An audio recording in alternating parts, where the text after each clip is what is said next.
مجھے بہت خوشی ہے آل دا وے فرام آسٹریلیا ہمارے ساتھ موجود ہیں ہمارے ارد العزیز جناب قبلہ مولانا کمیل مہدوی صاحب. السلام علیکم. وعلیکم السلام ورحمۃ اللہ وبرکاتہ. خیریت سے ٹھیک ٹھاک ہیں؟ اللہ سبحانہ وتعالیٰ کا بہت شکر ہے. پاکستان کب آمادی کچھ دنوں سے ہیں یہاں یا کب آ رہے ہیں؟ نہیں، میں کل پہنچا تھا، پھر پنجاب چلا گیا تھا کچھ مجالس کے لیے، اور اب آج حاضر ہوا ہوں آپ کی یعنی خدمت سفر ہے میں. مسلسل یعنی؟ جی بالکل. خوش اردو آمدید. والا ہے الحمدللہ، انگلش اردو والے ہیں نا؟ الحمدللہ. جزاک اللہ نوازی. ابھی میں پچھلے سیگمنٹ میں مختلف نعت خواں حضرات کو بلا رہا تھا، تو میں سب کا اپنے طور پہ اپنے الفاظ میں تعارف کرا رہا تھا. تو اللہ تعالیٰ نے ماہ مبارک کا جو انٹروڈکشن کروانے کے لیے جو حوالہ مناسب سمجھا وہ یہ کہ شہر رمضان الذی انزل فیہ القرآن، یہ وہ مہینہ ہے میں قرآن، یہ ان الفاظ کو اللہ تعالیٰ نے آئیڈیل الفاظ سمجھا اس بڑے مہینے کا تعارف کرانے کے لیے. بسم اللہ الرحمن الرحیم. یہ کہنا بجا ہوگا کہ رمضان المبارک کو باقی مہینوں پر ویسی ہی فضیلت حاصل ہے جیسے قرآن کریم کو باقی کتابوں پر کیا فضیلت بات حاصل ہے. ہے. اور رمضان المبارک کو یہ حدیث کا جملہ ہے کہ ویسی ہی فضیلت حاصل ہے کہ جیسے آل رسول کو امت پر حاصل ہے. اور رمضان المبارک آپ نے سوال کیا تھا کہ کیا فرق ہو گیا، وہی فرق ہو گیا جیسے انسان کسی عام جگہ پر ہے اور کعبہ شریف پہنچ جائے تو کیا فرق ہے. اللہ زمین آسمان کا فرق ہو گیا. زمین آسمان کا فرق ہے. وہ ہے حرم مکانی پروردگار اور رمضان ہے حرم زمانی پروردگار. کعبہ ہے بیت اللہ، حرم مکانی ہے.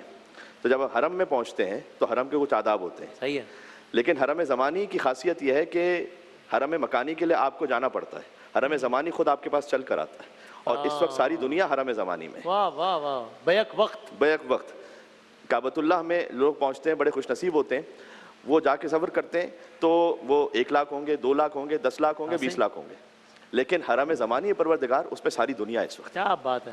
تو اللہ سبحانہ وتعالیٰ کا سب سے بڑا احسان ہے اور شکر ہے کہ اس نے ہمیں یہ ساتیں پھر سے نصیب فرمائی. اور ایک بہت بڑا فرق یہ ہے کہ پہلے سانس لینا تسبیح نہیں تھا، اب سانس لینا تسبیح بن چکا ہے. پہلے حتیٰ حرام سے اپنے آپ کو بچا کر سونا عبادت نہیں تھا، اب کل تک نہیں تھا، آج ہو گیا ہے. آج ہو گیا ہے. آج سونا بھی عبادت ہو گیا ہے. واہ واہ. تو اللہ سبحانہ وتعالیٰ نے گویا غیر اختیاری عمل پر بھی ثواب دینا شروع کر دیا. واہ واہ واہ واہ. آپ ذرا غور فرمائیے گا. انما الاعمال بالنیات. سونا تو ہے میں نے. صحیح ہے. انما الاعمال بالنیات. اعمال کا دار و مدار تو نیت پر ہوتا ہے. آپ اختیار کے ساتھ نیت کے ساتھ نماز پڑھتے ہیں تو اس کا اجر ہے.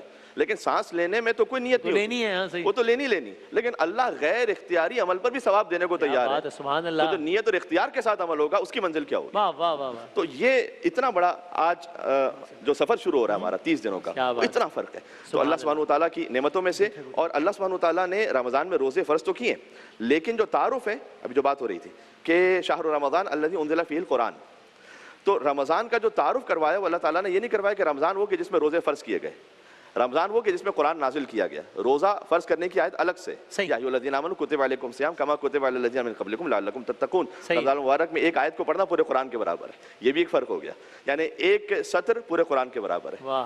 تو اللہ سبحانہ وتعالیٰ اس خاطر ہے کہ حضور مکرم تغیر لونہ، یہ حدیث میں کہ جیسے رمضان مبارک داخل ہوتا تھا تو حضور پاک صلی اللہ علیہ وسلم کے چہرے اطہر کا رنگ بدل جاتا تھا. جلالت الہی سے، رحمت الہی اس قدر نازل ہو رہی ہے. ایک فرق اور بھی ہے، وہ فرق یہ ہے کہ حدیث میں آیا کہ سارا سال بندہ دعا کرتا ہے اور منتظر رہتا ہے کہ اللہ قبول کرے. رمضان میں اللہ منتظر رہتا ہے کہ بندہ کب دعا کرے، تو بندہ میری بارگاہ میں آئے تو اس کی دعا قبول کی جائے. تو اس مہینے میں ہم داخل ہو رہے ہیں تو قرآن سے اپنے آپ کو جوڑیے، حقوق العباد کی ادائیگی پہلے سے بیشتر کیجیے. اور حدیث میں یہ بھی آیا کہ من صام شہر رمضان، جو ماہ رمضان کا روزہ رکھے 2 شرطوں کے ساتھ، فی الانصات والسکون، جتنا ہو سکے خاموش رہے، یعنی غلط بات زبان سے نہ کہے. صحیح ہے. والسکون، اور رضائے الہی پر راضی رہے، جو اللہ سبحانہ وتعالیٰ نے اس کے نصیب میں لکھا ہے. حلال سے کوشش کرنے کے بعد راضی رہے، یعنی سکوت میں ہو اور سکون میں ہو. تو اللہ سبحانہ وتعالیٰ اسے میدان محشر میں حضرت ابراہیم خلیل اللہ کے پہلو میں جگہ عنایت فرما دے گا اگر کوئی رمضان ایسے گزار لے. تو یہ اتنا بڑا مہینہ ہمارے پاس ہے. سبحان اللہ. سبحان اللہ. کیا کہنا ہے.